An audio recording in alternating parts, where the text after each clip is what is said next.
मरद घरे आइल बा, मेहरारू बड़ा परेशान भइले भैया। देखा ये मेहरारू को दिल अपने मरद के समझावत बा, का कहत बा?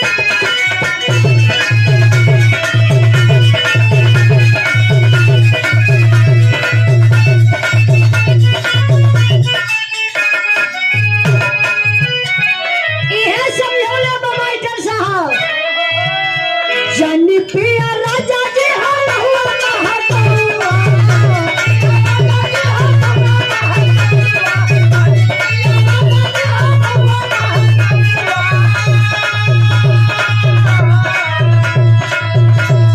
जानी पिया राजा जी हम हुआ महतवा, कहत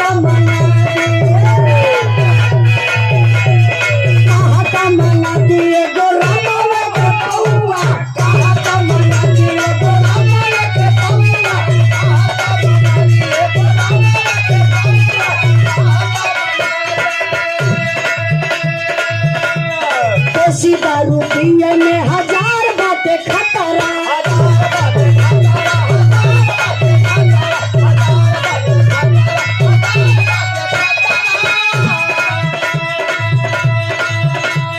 केतना के बेटा मरना, केतना के भतरा।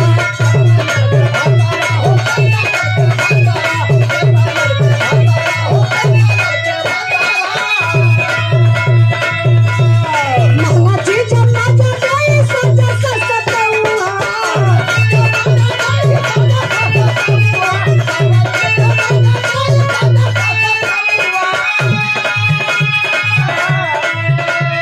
महंगा चीज मजा गई सजा सस्तौआ, कहत मंगा दे, कहत मंगा दिए गोरामा के पौआ, कहत मंगा दिए गोरामा के पौआ, कहत मंगा दिए गोरामा के पौआ, कहत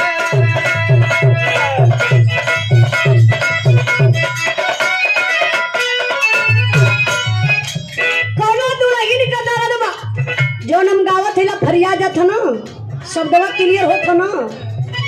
बड़ी परेशान दुल्हन अपन ननद के भारी अकवारी पकड़ ले बा, पकड़ के अपन पीड़ा बतावत बा, का बतौले बा हो?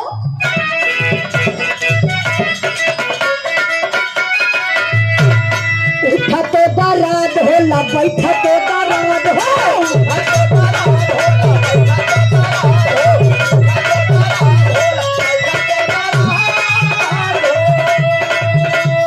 तारा मीरा दैया दैया हमरे नाराज हो,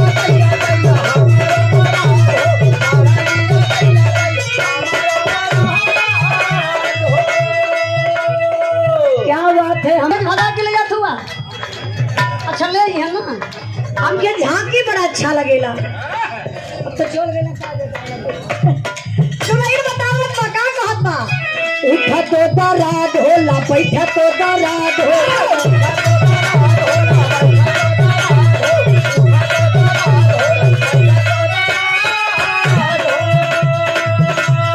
तारा मीरा दैया दैया हमारो मराद हो,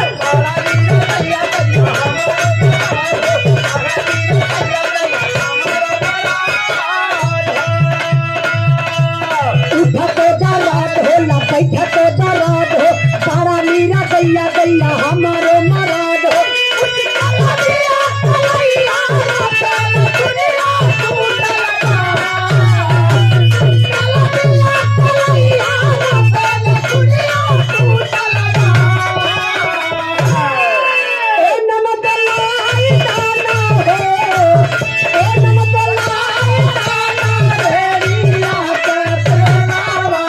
पकड़िया में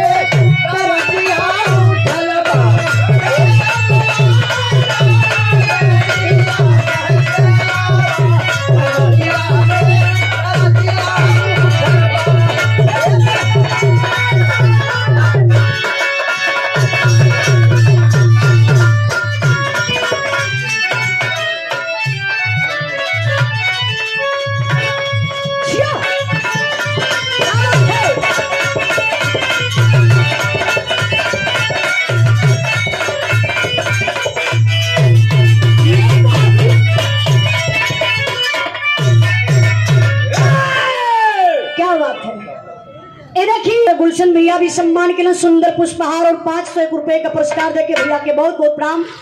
आप सब भाई लोगों गवैया रुपया पैसा बतावा थूखा सही बात बा। कुछ मर्द बड़ा डरा गइलन